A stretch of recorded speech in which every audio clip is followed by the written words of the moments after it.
नमस्कार मित्रों, मैं ममता वाजपेयी भोपाल से।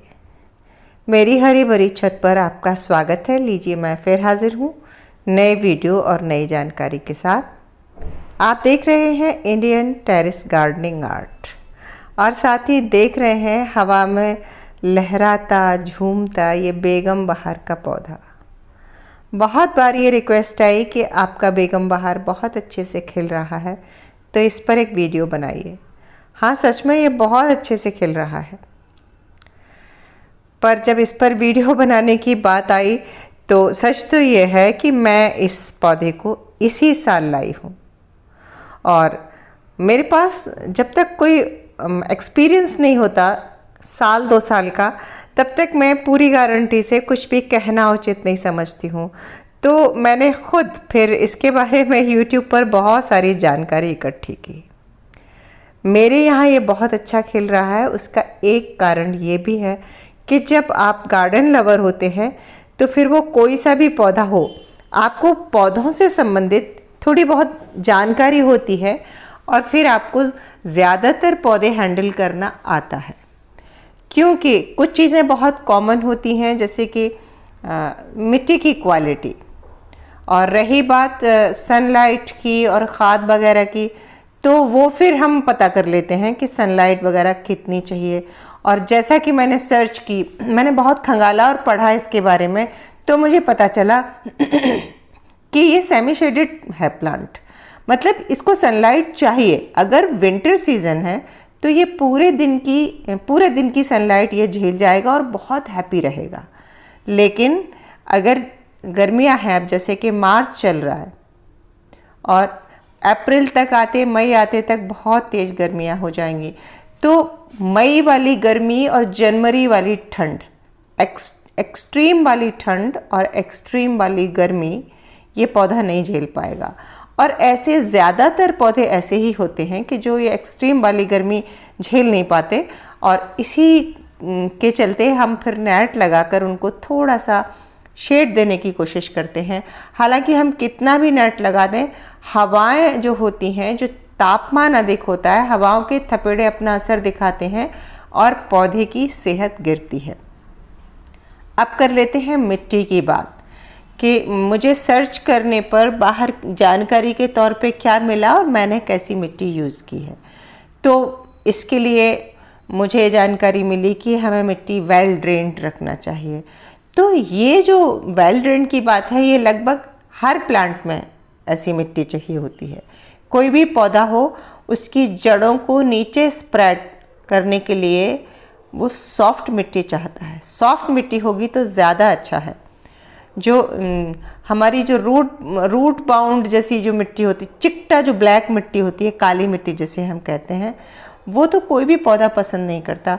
तो ये एक बहुत कॉमन सी बात है। लेकिन जब मिट्टी को वेल ड्रेन्ड बनाने की बात होती है तो ज़्यादातर लोग सैंड का सुझाव देते हैं। शुरू में मैंने भी अपनी मिट्टी में रेत मिलाई, लेकिन आजकल मैं रेत नहीं मिलाती हूँ।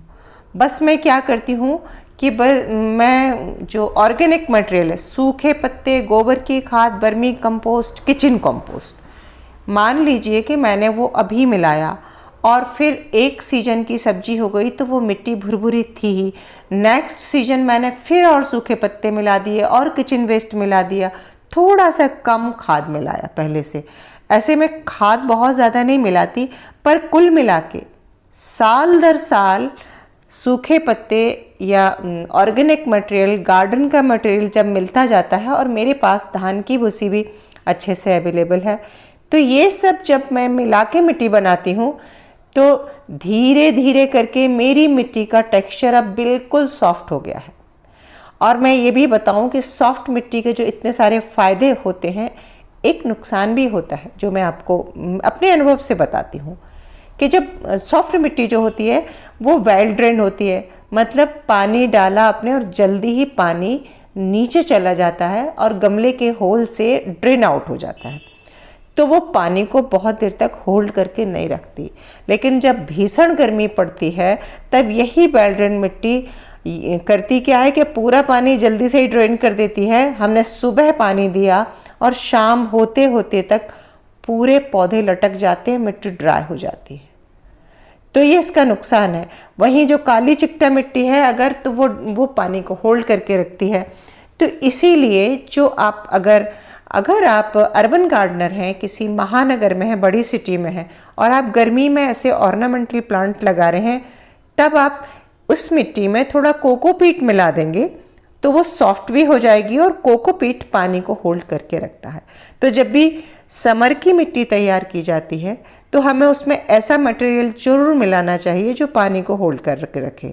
मैं क्या करती हूँ कि मेरी मिट्टी तो लगभग एक जैसी है सभी गमलों में, और सभी सॉफ्ट है, सभी में ऑर्गेनिक मटेरियल है, लेकिन मुझे अनुभव है तो मैं हैंडल कर पाती हूँ। मैं टाइम टू टाइम जगह भी चेंज करती हूँ जहाँ सनलाइट, तीखी हवाएं कम आए, और साथ ही मैं फिर मल्च करके रखती हूँ, और हैवी मल्च करती हूँ। यानी कि एक बार गमले पे मल्चिंग की, 10 से 12 दिन बाद फिर एक लेयर कर दी। ऐसे लेयर की लेयर मल्चिंग जब होती रहती है तो मिट्टी वेल ड्रेन होते हुए भी मॉइस्चर को होल्ड कर पाती है। ख़ास करके जो ऊपर की लेयर होती है उसमें डायरेक्ट सनलाइट नहीं पड़ती और मिट्टी को वो नहीं सुखाती।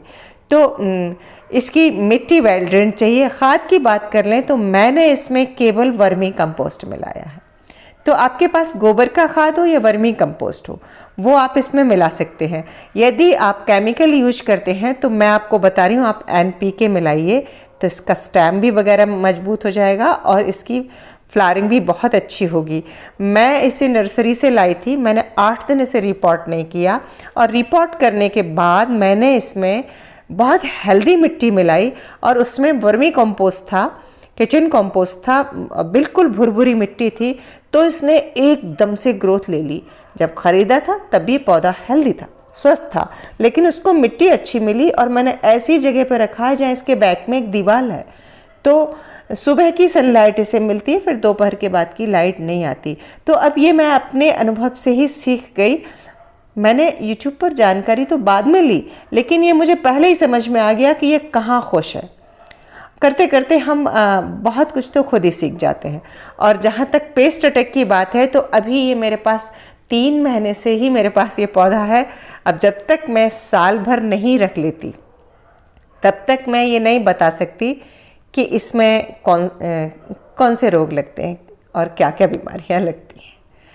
तो उम्मीद है अच्छा लगा होगा वीडियो, और आप भी उगाइए बेगम बहार, बहुत खूबसूरत है। मिलते हैं अगले वीडियो में, तब तक के लिए नमस्कार।